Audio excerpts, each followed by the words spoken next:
Detectives responded and are on scene. They're applying for a search warrant. They're applying for multiple search warrants at this point to gather more information about this incident. IMPD officers responded to a home in this neighborhood on Orchard Grove Lane around 7:30 Saturday morning. Right now, police don't have any suspect information and are still seeking help from people in the area. Anyone with information at all, whether it be they heard shots fired, that'll help detectives get an idea of when this incident occurred. If they have any cameras on their homes that are in the area, if they have any doorbell cameras that might have captured something that occurred, we're asking them to contact the IMPD Homicide Office.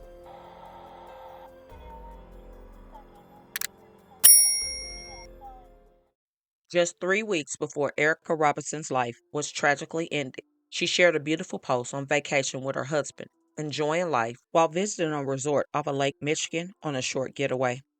The pair spent time soaking up the sun, water adventures, and enjoying great food, all while having their special one-on-one time away from life's everyday hustle and bustle.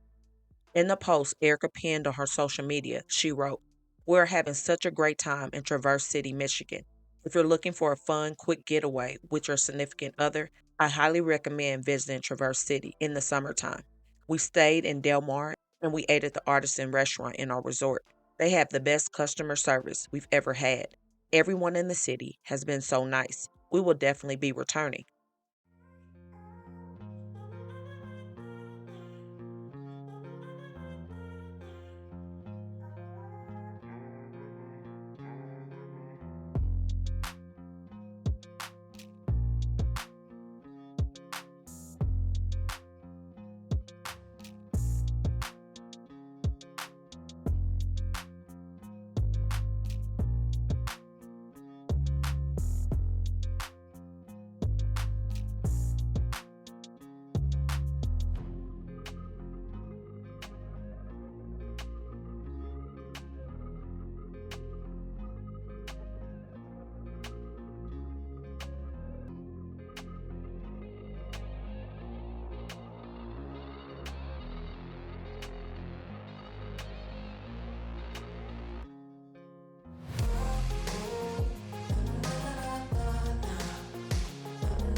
Erica and her husband, Seth Robinson, had been married for over a decade at this point, and from the looks of things, they appear to grow stronger and stronger as a couple as the years pass by. Both had worked so hard to live a comfortable life together, but underneath the surface of their marriage, Seth was keeping some really big secrets from Erica. Secrets so troubling that no one would have ever foreseen the things that would end up taking place. Erica Pedroza Robinson was shot and unalived on July 22, 2023, in her home along the 8600 block of Orchard Grove Lane in a suburb southwest of Indianapolis, Indiana. Erica's husband would initially make the 911 call after he found out something took place at the home while he was at work. The night before the crime took place, he left home sometime around 8:30 p.m. and arrived at his job at approximately 9:30 p.m., which was said to be an hour away from the home. Seth is seen on video driving into the facility where he worked at, and the police said the video showed him parking next to another vehicle and a woman would get out of her car and get inside the car that Seth just pulled up in. It was said that the pair stayed in the vehicle and did not get out until around 10:20 p.m. That is when police say he clocked into work. At some point during his shift at work, he was alerted that something had taken place at the home. Police would arrive on scene at the home, and that's when they found Erica inside of her bedroom, shot multiple times. Sadly, she was already unalive when they arrived at the home, and it would be later determined that she looked to be unalive hours prior to the police being called. IMPD says a person is dead after a shooting on the city's southwest side. It happened in Canby at around 7:30 on Orchard Grove Lane. That's in a neighborhood near Friendswood and State Road 67. We're hearing from help with information on this Shane Foley case. there with If IMPD. Let's listen gunshots, if they saw anything, if they had any doorbell cameras, if they had any cameras on their home around this location, we're asking them to provide those to homicide detectives so that way we can learn a little more about what occurred. What I can tell you at this point is approximately 7:30 a.m. IMPD Southwest District officers responded to the 8600 block of Orchard Grove Lane on a report of a person shot. Upon arrival, officers located an adult female inside the residence with injuries consistent with a gunshot wound or wounds. Unfortunately, she was pronounced deceased on scene. An individual was on scene and stayed on scene to speak with officers and detectives. What detectives responded and are on scene, they're applying for a search warrant. Actually, they're applying for multiple search warrants at this point to gather more information about this incident. I can tell you that there are no obvious signs of forced entry to the home. The individual who located the female is a resident, and there was nobody else in the home at the time when officers arrived. Are there any questions? Are you guys treating this or still trying to figure out if this was self-inflicted or maybe a homicide? This is being investigated as a homicide. And I want to make sure I have this right. Multiple gunshots? Is that what you said? It's a gunshot or gunshots. Okay. And the person that stayed on scene is a resident of the home? Correct. Okay. The exact relationship is a little bit uncertain. Okay. Just a little bit odd for this community? I've never been out here, ever. I'm not aware of any issues in this area. I looked up the history of this location, and I don't see any history of runs to this address anytime recently. So I will say it's a bit odd for this area. Seth would tell detectives that he spoke to her last on the phone while he was driving in to work the night before. At that time, everything appeared to be okay, and it was just like any other normal day for them in their home. Making matters more strange, Erica constantly kept the doors locked and was very aware of her surroundings. She would never just leave her home unlocked for someone just to come in, and she wasn't the type of person that anyone would be looking for. Family also stated that Erica was one to keep her gun nearby her, especially when she was home alone, while her husband worked the night shift. But something took place after he left and before he got home. Now, before Erica lost her life, she was a very successful woman. She graduated with honors from her high school, and she would go on to attend the University of Notre Dame and earn her bachelor's degree in political science. And from there, she would go on to work at Ivy Tech Community College. Then she decided to continue her education, and she would go on to earn her master's degree from the University of Indianapolis, obtaining her master's of public health with a concentration in health disparities. During her time in school, she always stayed very active in different programs, and she was always a leader in everything that she did. At the time of her death, she was a program manager and a social justice advocate, and she had recently changed job positions. As for her character, she was a person who was well loved by all those who knew her, and she had been with the love of her life for quite some time. Erica loved her husband immensely, and she was always right beside him to celebrate his special moments. The December before she lost her life, she would dedicate a post to her husband. She would write, Seth was an honored alum and panelist at the Ivy Tech Presidential Brunch this past weekend.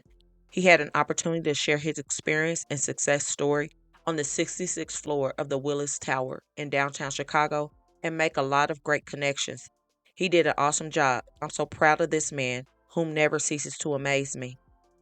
By all accounts, it looks as though he was making great strides to achieve his dreams, and his wife beside him was also a go-getter, and they appear to be a power couple together.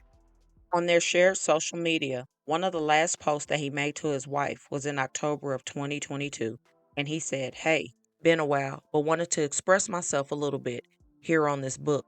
Cuddle session is around the corner, and I am truly blessed to have my cuddle baby, aka my wife, with me yet another wonderful holiday season.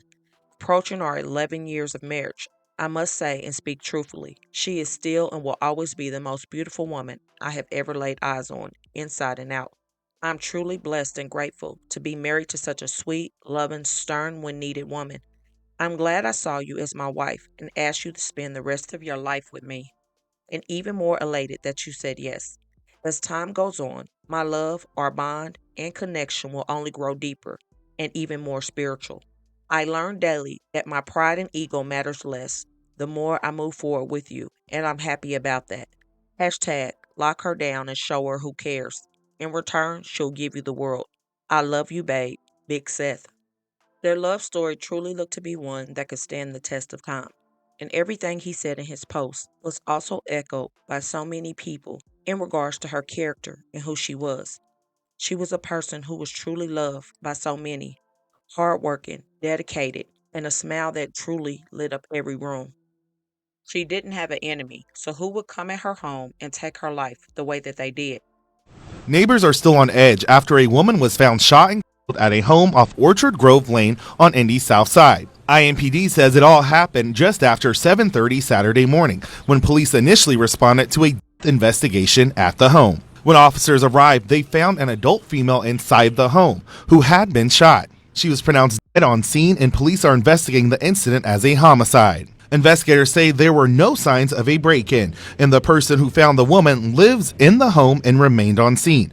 But it's still unclear exactly what happened or what led up to the shooting. They're applying for a search warrant. Actually, they're applying for multiple search warrants at this point to gather more information about this incident. One neighbor we talked to, who was too afraid to go on camera, was heartbroken when she heard the news. I just saw her the other day and waved to her. She was sitting out in the garage. They're really nice people. So I feel really bad, scared. We've been here 20 years, and nothing like this has happened on this street. With so many questions that were going unanswered, the truth was closer than people even knew. One person wrote, "If you knew her, you heard her contagious laugh, saw her beautiful smile, heard a family story, and tasted one of her meals. She was a woman of many talents, but my favorite was her love she showed her family. She not only cared for those she knew, but was a big promoter of helping and caring for others who she didn't know as well." Her family would lay her to rest just 1 week later with still so many questions because no one knew what took place and who took her life. While law officials did what they could to put the pieces together of what took place and who could have did this heinous crime, Seth over time would eventually move to Nashville, Tennessee, where he tried to re-pick up his life. As the investigation remained open, a year would come and go with still no arrests and no answers. Then on November 13, 2024, the Marion County Prosecutor's Office would file murder charges against Seth Robinson, and a warrant was issued for his arrest. Then on November 19, 2024, the U.S. Marshal Task Force would locate him on Stewart's Ferry Pike, just off of I-40. He would take them on a short pursuit before he was arrested in Nashville by the U.S. Marshal Task Force. He was then taken into custody in Nashville for the charge of homicide out of Indianapolis. This was 16 months after his wife was gunned down in the home. It was at this time law officials believed he was the one behind the crime. Nashville police arresting a man wanted for homicide out of Indiana. The U.S. Marshals Task Force letting us know they tracked down Seth Robinson at a gas station located on Stewart's Ferry Pike yesterday. It's just off of I-40. He's also wanted out of Marion County, Indiana for homicide. He was booked into the Davidson County Jail last night and is currently being held in a $150,000 bond. Now, even though during the time the crime occurred, Seth was seen on camera at his job, it was still some kind of evidence pointing to him being involved or him possibly pulling the trigger before he left home. This is when things with the case would pick up even more. And by the third anniversary on July 22nd, 2026, the full details of what took place finally were laid out, and everyone would learn why Erica tragically lost her life. I talked to a man off camera who remembers 36-year-old Erica Pedroza as a nice neighbor. He also remembers the day she was murdered, thinking it was odd he didn't hear anything next door. Now court documents finally reveal what investigators believe was going on inside the home. From the beginning, new documents say the evidence led back to the victim's husband, Seth Smith Robinson, who was eventually arrested in Tennessee. His DNA found on the gun used to kill Pedroza. But they don't believe he acted alone. And it wasn't until detectives got a tip in 2025 that they discovered exactly why. What investigators found out was very disturbing, and they now allege that her life was taken as a part of a murder-for-hire plot that crossed state lines. After Erica was shot and unalive on July 22, 2023, in her home on the 8600 block of Orchard Grove Lane, detectives have now laid out the very tragic details of what took place. Now, we already know that her husband was arrested back in November of 2024, and someone who previously worked with him in Nashville under a post would write, "This guy worked maintenance with me not even a year ago. We worked together for multiple months every day. He told me she passed away from cancer." I'm also in Tennessee. He said he moved here because his wife passed away. And that guy would soon learn, though, that all of that was a lie. At that time, investigators believed that all the evidence pointed to Seth being the main murder suspect and the one that pulled the trigger. Now, police believe that Seth actually hired a felon from out of state to travel to his home and take his wife's life. That felon has been identified in court documents as 34-year-old Dalvin Carter, an Arkansas resident living in the area of Little Rock. Investigators believe that Dalvin was the man who pulled the trigger and took Erica's life. According to what was reported, Dalvin Carter traveled from Arkansas via bus to Indianapolis to commit the crime. And it was also said he was hired to make everything look like a robbery and take some jewelry from the Robinson home. Official records will go on to say that Dalvin threatened to turn in Seth after Seth blocked his number in regards to payment issues for the murder for hire. And just 2 days before the murder occurred, Dalvin received a payment via CASHAPP for $150 from an account registered to another woman allegedly involved. Now, it is not clear if this woman who sent the money for Seth knew why she was sending the money, but he probably was trying to cover his tracks and didn't want to have any transactions between him and Dalvin directly. So he asked someone else to send the money. Seth and this other woman allegedly had another involvement that we will speak about down the line. Now it appears law officials received crucial information after collecting evidence from the scene, receiving several crime tips, and speaking with many witnesses. This is when investigators concluded that it was actually Dalvin, not Seth, who had pulled the trigger and took the life of Erica. Hiring a man from out of state named Dalvin Carter to help kill his wife and stage it like a robbery. According to Carter, he was offered $15,000 cash to take some jewelry. Robinson let him inside the house, then Carter claimed to get spooked and run back outside when he says he heard several gunshots. After the crime, Carter went home to Arkansas, where an IMPD detective would eventually track him down and start building a case. As of Tuesday, however, Carter is not yet in IMPD's custody. The department saying in a statement, quote, "It is important not to get ahead of the process. Our focus remains on locating the individual and ensuring accountability through arrest. We are committed to continuing our efforts until that happens." Now, at some point, Dalvin did speak to law officials before this new update of his involvement on the 3rd-year anniversary of her passing, because law officials have his accounts in their official records. Again, as I stated, Dalvin allegedly became angry with Seth after he returned to Arkansas after the crime, claiming that Seth only paid him a certain amount of money. Now, at that point, it was only $500 that had been paid of the $15,000 he was owed for taking Erica's life. Police would later find several Cash App payments that were sent to Dalvin by both Seth, who initially didn't send payment, and by the woman whom he had been having an affair with. So the woman that I previously spoke about, who sent the $150 from her Cash App, was a woman who was allegedly having an affair with Seth. For whatever reason, Seth realized he could not keep sending money through his mistress' Cash App and sent them from his, because I'm pretty sure she was asking questions, so he had to start sending them Cash Apps himself. But in total, it was only $500 that Dalvin received, and he had threatened to call the police himself and put the crime all on Seth, and that may have taken place to jumpstart the investigation into the two and their possible connection. It was also said that Seth had planned on paying Dalvin out of his wife's life insurance money once he received it, and the two had been communicating through burner phones with hopes of not getting caught while they planned out the murder, which was meant to look like a break-in turned murder.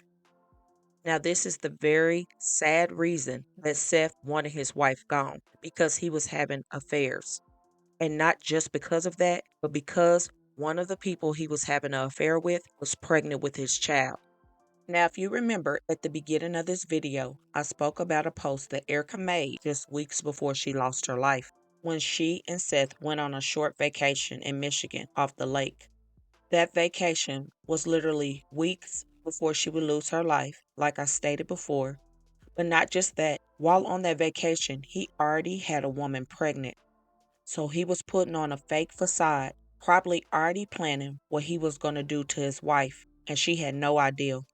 As for Robinson, documents say a woman contacted police saying she'd had an affair with him in 2021, but ended it after finding out he was married. And Robinson called her one day after the murder, asking if she'd seen the news. That same day, investigators also believe Robinson drove to Ohio to buy a new car alongside another woman he was having an affair with and had gotten pregnant. Robinson said he thought it would make him feel better, but it did not. According to online records, Robinson still faces a murder charge as well, and a bench trial is scheduled for August 13th. So instead of telling the truth and facing the consequences, he made the worst decision in life. Law officials would eventually track down a girlfriend of Delvin's who said that he had been bragging about taking a woman's life named Erica. Delvin allegedly showed people news articles about Erica's murder and claimed that he had been paid to take care of her. He had no care in the world, and he was unbothered about what took place. Matter of fact, in the 3 years since this crime occurred, Delvin has been in and out of jail, and law officials were unaware that they had a cold-blooded murderer right in front of their faces. Now, it is unclear if Delvin has committed this type of crime before, but he definitely is no stranger to the justice system. On one occasion, police-sworn video camera was released after they had an altercation with Delvin when they went to arrest him. On Monday, March 11, 2024, at approximately 10:45 p.m., officers were dispatched to 1105 East 26th Street at the St. John Apartments to building number 12 in reference to a disturbance. Upon arrival, they spoke with Masha Cole, who stated that her ex-boyfriend, Dalvin Carter, and her got into an argument earlier that day. She would also state that Delvin was very aggressive to her and her family. She stated that he walked up to her and her family and threatened to hit her while she had their baby in her arms. She also stated that Delvin was about to bust out her windows and punch holes into the residence. Another officer had tried to talk to Delvin, asked him to put his hands behind his back. This is when Delvin started to resist, and he fought back with multiple officers. This particular officer who wrote this report said he got hit in his chest and right arm until other officers helped him, and they detained Delvin finally and put him in the patrol unit. Now, this portion of video shows some of the aftermath after he had attacked the officers and refused to get arrested. And in the video, you can hear him ask the officers to call his mama. And then also another neighbor would say that they were glad he was getting arrested because he stole their TV before. And then he would go on to speak badly to that neighbor from inside the police vehicle. Law officials will also talk about on the camera why they were called out and speaking about having to tase him and him trying to go for their gun.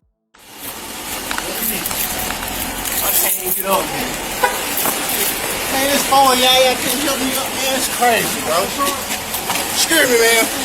The officers just jumped on me for nothing. Watch you, look at all their body cams. Alright. Look at, and they had me on the ground right there. Look how he handling me in there. Come on, bro. Damn. Come on, man. You see that? That's mine. Come on, man. Y'all see? You see that? You just seen him ram my head to the window. You did yourself. Man, come on, man. I ain't even resisting nothing.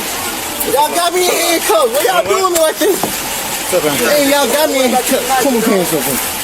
A knife? I didn't have no knife. I ain't tripping now.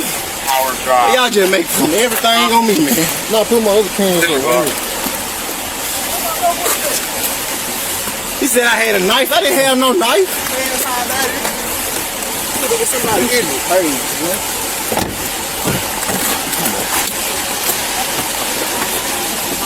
Shut up. I'll put your name. Hi. What's going on? Well, all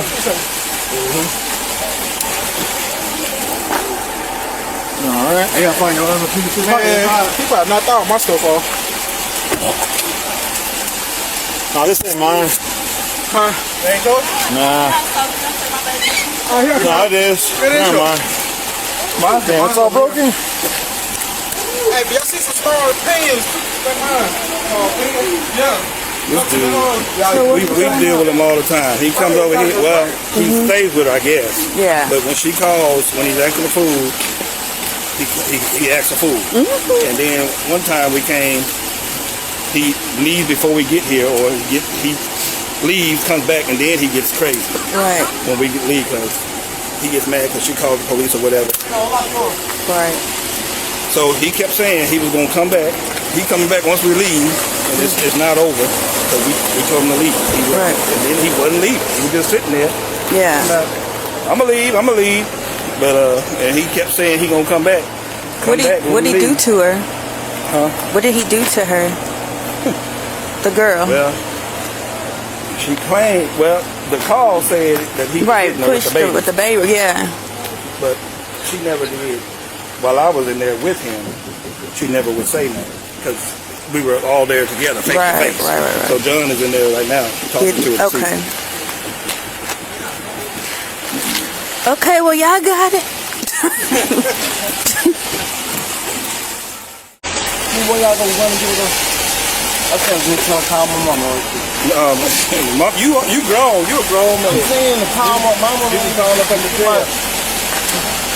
You a grown man. Yep. I'm glad y'all taking him. He stole my TV a while ago.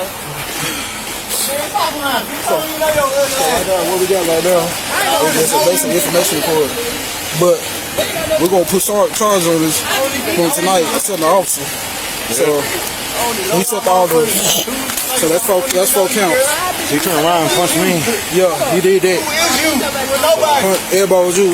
Like at least hit me. Yeah. That's why I put the choke on. Yeah, I said it. I don't care. On hood, I know you niggas. So right now, he got a assault on the officer. That's why you mad, 'cause you fucking your home right girl. And then he got power. The previous charges pending. Right. Yeah, so I'm gonna go look. That was like a couple months ago, but still. It's still on there. Probably pending. Okay.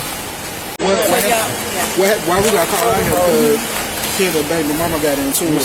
So the family called us because they were trying to get him out the residence. They don't want him there or whatever. But he said he gonna put holes around the windows and stuff like that. He was threatening to come back. He said when we leave, he coming back. He was trying to go for my gun with the other hand. He kept doing this. Yeah, left arm, the arm. He kept doing this. I was like, I just wasn't gonna let him run. I kept letting go because they was like tased. I'm like, I'm not trying to hold him while he getting tased. But they never shot, so when he went over here, right on top, I had to. Dalvin Carver? Carter? Yeah, Carter. Let Carino run and say he can do a hard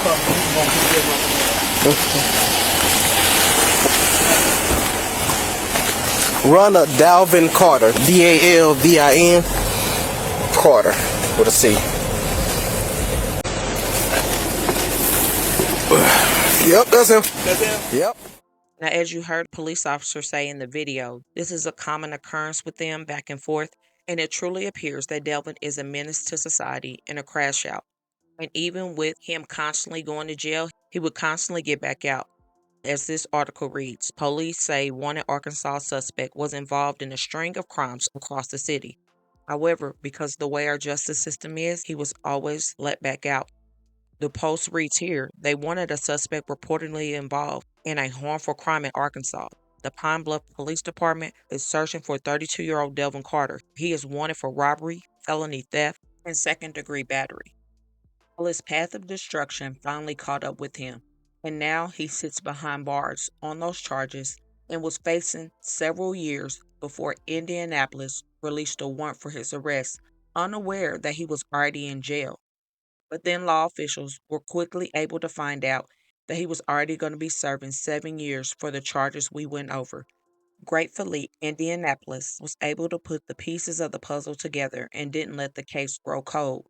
That way, now he's already behind bars in Arkansas and he can get extradited back to Indianapolis on his murder charges. An Indianapolis woman gunned down in her home, and now it's 3 years later. Police have made an arrest of the alleged hitman. Detectives say it is the second arrest in what they call a murder-for-hire plot, allegedly orchestrated by the victim's husband.